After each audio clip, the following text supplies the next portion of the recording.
Hi, this is Aaron Williams. I'm author of the book Make an Excuse to Succeed. And there's a chapter in the book, chapter 3, kind of talks about why excuses are so dangerous. I just want to quickly go over that. And it ties right into the subject that I wanted to discuss with people that follow me. It's called Who Was in Your Way? And this was something that um, personally I've had to go through. And it's something that I think whether you're trying to be an entrepreneur or you're trying to, level up, so to speak, this is something that you're always going to go through one of these in some kind of way.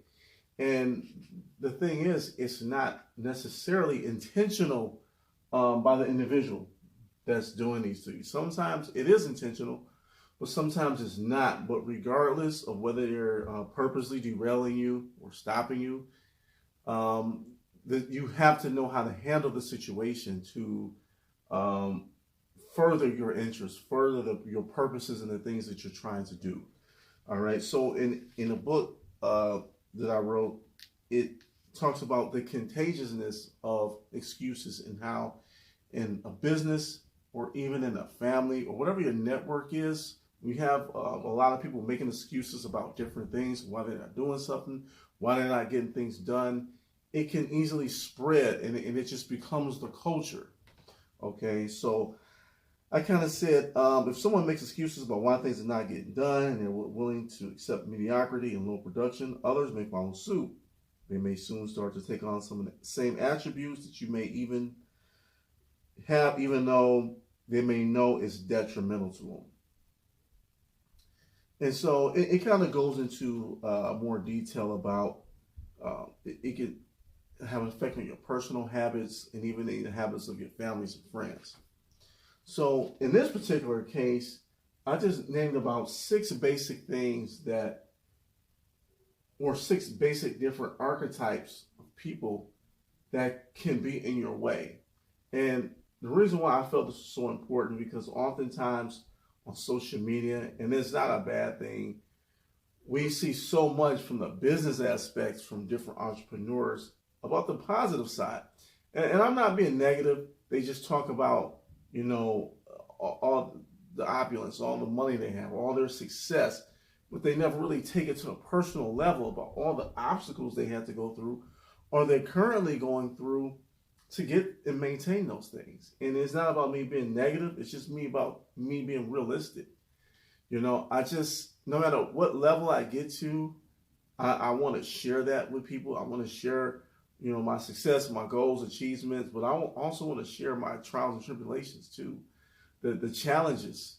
Okay. So number one is you. And I have to face myself every single day. Every single day I wake up in the morning, I have to challenge myself to keep going. Not just, it's so easy to do it when things are going well, but what about things that are not going well? How do I continue to maintain that same level of production and progress? Keep the same mindset. How do I stop myself from being a distraction? If if the weather is a certain way, if it's too hot, if it's too cold, if it's raining, if it's too windy, all right, how am I going to handle success? If a year, we fast forward a year from now, and I've made, whatever amount of money I've made, it has acquired certain things, it had certain amount of notoriety, I've achieved some things. How is this going to change me as a person? Am I going to get high on my own supply? Am I going to start being arrogant? Am I going to start acting like a jackass? So I have to keep myself in check, whether it's I'm at the lows or I'm at the highs. Okay, at the end of the day, it's my responsibility. Number two is the spouse or your mate. Now, this can be someone that you're dating. And let's even add another layer to that. Maybe it's your baby mom or your baby daddy. All right. This is real talk. These are some archetypes that can derail you. All right. I remember the movie with Idris Elba was in the Tyler Perry movie, Daddy's Little Girls. Okay, he had a very toxic and manipulative baby mother who was very dangerous to himself, to his kids. You saw the movie, you know what I'm talking about. And she was a derailment for a long time until he, at the end of the movie, and I know this is just a movie, until he got that situation permanently resolved and squashed. She was just going to be a thorn on his side. She was going to be a huge distraction for him really trying to do what he needed to do. You saw at the end, he got the white woman in his situation, and it was a totally different outcome. And this is true for my sisters as well. You know, you may have a toxic boyfriend, a toxic husband. You may be in a toxic relationship. You may have the father of your children. Maybe you're not together anymore. Maybe he's hindering you some way, maybe financially, maybe emotionally. Whatever the case it may be, he could just kill your spirit. Maybe you're feeling a way of regret as to why you have dealt with this individual. Regardless of the case, it is what it is at this point. And we'll talk about solutions at the end, but these type of people can ultimately derail you in your confidence, in your mentality, in your spirit. Whatever the case may be, they may hinder you financially. You may have to take more money, allocate more money to your children because maybe that person isn't, contributing like they should. It doesn't. We all know the whole story about this, okay? But it may stop you from your dreams and your goals, okay? Now, it can be parents or family. And when I say parents or family, it's not like my parents, they support me all the way. And I don't view them as a distraction. I'm talking about everyone isn't blessed with the type of parents that I've had. I've been fortunate to have the best of both worlds. I had the very alpha, dominant, no excuses, work hard, man's man type of dad, but also had a very sensitive, very caring, very empathetic mom who understood things. So I had a great balance, but everybody doesn't have that, and conversely, on top of that, both of my parents are entrepreneurs. So I learned the entrepreneur spirit. I was in that atmosphere at a very young age. So it was very easy for me to adopt that type of mentality, okay?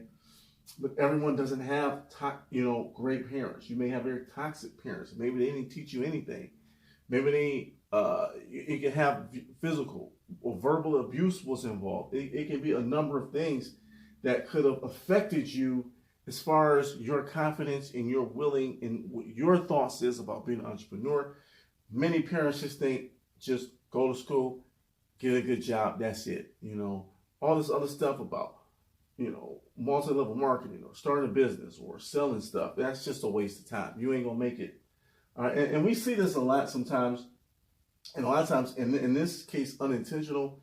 People like Kevin Hart, Will Smith, Jay-Z, people that were successful in music or entertainment, where they had to take a risk, they had to take a jump out there, and their parents wasn't 100% signed off on that. There's a difference if you're LeBron James. If you're 6'6", 6'7" at 14, you can jump out the gym. It's obvious. Taking a chance and foregoing college for a career in basketball, that seems like a smart move. But when there's anything like rapping or being a comedian or starting a business, your parents or your family or people around you, they may not always be on board because they may not have